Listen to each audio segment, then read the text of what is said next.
শুধু দর্শক, জাতীয় প্রেস ক্লাবের সামনে একটি প্রতিবাদী মানববন্ধন করলেন এবং কি কারণে প্রতিবাদ করলেন, কেন করলেন, আমি তাকে জিজ্ঞাসা করছি।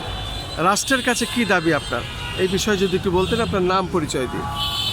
আমার নাম হলো কারি আব্দুর রহমান আশরাফি, চেয়ারম্যান ইলমুল কোরআন ফাউন্ডেশন বাংলাদেশ। আজকে আমরা এখানে যে মানববন্ধনটি করেছি, সেই মানববন্ধনটি হলো ডক্টর এনায়েতুল্লাহ আব্বাসী সাহেব যেই মন্তব্য করেছিলেন, বলেছিলেন আলেমরা নাকি পেট পূজারি এবং যারা ফাউন্ডেশন করে নাকি তারা পেট পূজা করে। আমি ডক্টর এনায়েতুল্লাহ আব্বাসী সাহেবকে উদ্দেশ্য করে বলছি, আপনি যদি আপনার অতি দ্রুত এই বক্তব্য যদি আপনি প্রত্যাহার না করেন, তাহলে এই দেশের সমাজ, এই দেশের মানুষ জেগে উঠবে। এই দেশের মানুষ আপনার অবস্থান নেওয়ার জন্য যা যা প্রয়োজন তা করবেন। সরকারের কাছে উদারত আহ্বান জানাবো, ডক্টর এনায়েতুল্লাহ আব্বাসী সাহেব যেই মন্তব্য করেছেন, এই মন্তব্যের তীব্র নিন্দা জানাচ্ছি। এবং ডক্টর এনায়েতুল্লাহ আব্বাসী সাহেব শায়েখ আহমদুল্লাহ সাহেবকে নিয়ে যে কথা বলেছিলেন যে উনি নাকি পেট পূজারি, উনি নাকি পেট পূজা করেন, আমি বলতে চাই আপনি আস-সুন্নাহ ফাউন্ডেশন এসে দেখে যান যে শায়েখ আহমদুল্লাহ কি পেট পূজা করে কিনা। আপনাকে কখনো দেখিনি কোনো মানবিক কাজে এগিয়ে আসার জন্য, কিন্তু আজকে আপনি বলছেন যারা ফাউন্ডেশন করে তারা নাকি পেট পূজা করে। আমি আপনাকে অতিবিলম্বে 24 ঘন্টা আলটিমেটাম দিচ্ছি।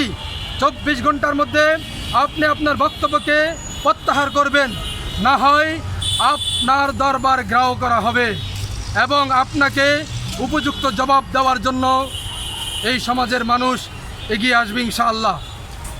আপনারা কয়েকজনের নাম বলেন যারা কেন্দ্রীয় নেতৃবৃন্দ আছেন, কারা কারা আছেন?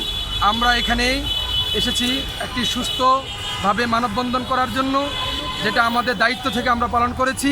এবং আমরা কোনো রাজনৈতিক বা অরাজনৈতিক কোনো সংগঠন না, জাস্ট আমরা একটি সেবামূলক কাজ করি, যেটা আমরা পথশিশু নিয়ে কাজ করে যাচ্ছি। দু একজনের নাম বলেন। যেমন আমাদের সাথে আছেন কারি মোহতাসিম বিল্লাহ মারুফ, যিনি কারি মোহতাসিম বিল্লাহ, উনি মিশর আল আজহার ইউনিভার্সিটির স্টুডেন্ট হিসেবে অধ্যয়ন অবস্থায় আছেন। হাফেজ কারি আবু বক্কর আছেন, যিনি মিশর আল আজহার ইউনিভার্সিটিতে স্টুডেন্ট হিসেবে অধ্যয়ন অবস্থায় আছেন।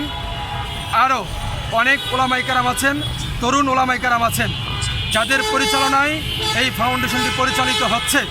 এই ফাউন্ডেশনের মূল কাজ, মূল ভিত্তি পথ শিশুদের শিক্ষা কেন্দ্র নিয়ে কাজ করা, পথ শিশুদের স্কিল ডেভেলপ করা, পথচারী ভাই বোনদের তাদের সামাজিক নৈতিক দায়িত্ব নিয়ে বেঁচে থাকার মতন, লড়াই করার মতন যে কাজ করা, আমরা তাদেরকে পুনরায় বাসস্থান করে দেওয়ার জন্য আমাদের মূল লক্ষ্য উদ্দেশ্য।